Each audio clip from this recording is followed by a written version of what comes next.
Chapter 5.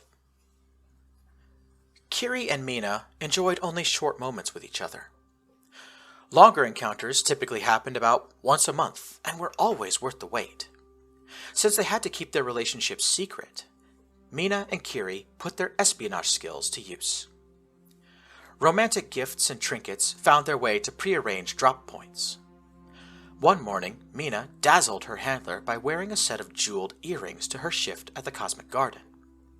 A few days later, Kiri checked a mailbox down the street from his apartment and found a receipt for a nearby hotel. According to the slip of paper, there was a room reserved under one of his pseudonyms just over 3 weeks from today. Kiri and Mina had been secretly dating for just over 7 months, but this would be the first time they spent the night together. Mina spent the past 2 weeks working on her handler. Dasra Nabal Sa preferred to keep Mina on a short leash, and it took a lot of time and patience to convince him Mina needed some time to rest. "You don't want me to get burnout, do you?" Mina told him.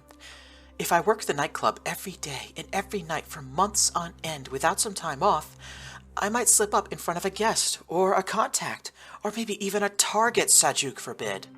I just need a break like any other worker." Finally, Dasra relented and agreed to give Mina some time off work. Kiri had a much easier time getting some time off. The Commonwealth DIA permits their agents a great deal of autonomy, provided they respect the chain of command and report when ordered to do so. Kiri simply had to tell his superiors, "I need to go off-grid for a few days," and the DIA provided him with a safe house, money, and a private hyperwave network so he could communicate in secret. Kiri assumed the safe house and private network were being monitored, so he used them cautiously. Kiri also got in touch with a member of the Higaran Syndicate, and they laundered his money for him, making it impossible for the DIA to trace. With his tracks covered, Kiri prepared for his first night alone with Mina. As it turned out, the hotel she got was clear across the other side of Rotorua, deep in the human quarter. Kiri walked from the rec yard to the human quarter, passing through the plantoid district along the way. He found Mina leaning against the Tree of Life sapling in the center of the district. They did not embrace here. That would come later. Mina gave a small signal with her hands. She and Kiri rehearsed this before, and he knew what it meant. Mina was being followed. The couple started walking in the same direction. Kiri looked out of the corner of his eye and spotted a single Higaran Marine, dressed up in ordinary clothing. He had a plasma pistol concealed in his jacket and was staying about 200 feet behind Mina. Kiri and Mina made a beeline for the Organic Sanctuary, a portion of the city where servitor droids from the Mycor Empire had free reign. In this place, the droids were allowed to fully embrace their mandatory pampering protocol and act on it. As soon as Kiri and Mina crossed the border, a dozen M1 droids closed in on both the couple and the pursuing Marine. Mina was quick on the draw. "My coworker and I are trying to go here," she said, pointing out a location on a map of the megacity. "Can you help us?" The droids practically fell over one another to offer their assistance, while a few broke off to accost the Marine. In a matter of moments, Kiri and Mina were spirited away. They lost track of the Marine. Sometime before the sun went down, Mina and Kiri entered the human quarter and started looking for their hotel.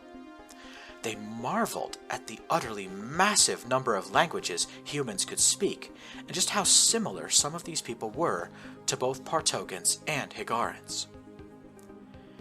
"It's hard to believe we were ever enemies," Mina said. "We all look so much alike." "The progenitors must have had a sense of humor," Kiri replied. "You ever hear about how the Partogans and humans are genetically identical? It's gotta be some kind of cosmic joke." Mina could see the resemblance. Kiri could pass for a human if he changed his eye and hair color. She forced herself to remember how the Partogans and human Mori used to be the same people about 1,000 years ago. Kiri, meanwhile, embarrassed himself by trying to speak French to a passing group of humans. They laughed at him and replied in Arabic. "That's the hotel," Mina said, pointing to a structure up ahead. Kiri could not read the sign above the door. He knew it was an Asian language, and after a moment, guessed that it was probably Chinese. An android greeted the pair at the entrance. "Konnichiwa," the android said. "Please present your receipt." Kiri handed over the document, and after a brief scan, the android guided the two of them inside. Along the way, it promised to show complete discretion and to respect their privacy. Kiri almost asked why, but as soon as he saw the interior of the room, he understood. You should have said this was a lover's hotel," Kiri said, looking around. "I feel underdressed. I heard humans had this sort of thing on Earth. Never thought I'd find one on Hokianga, though." Mina giggled, then checked the door to make sure it was locked. "Blew my mind when I heard about it," Mina confessed. "But as soon as I found out these were a thing, I knew we had to try it. You ready? I'm hitting the lights." 2 days later, Kiri was back at work. He and a fellow Partogan spy were holed up in an apartment complex, using the scope of a high-powered sniper rifle to spy on another building down the street.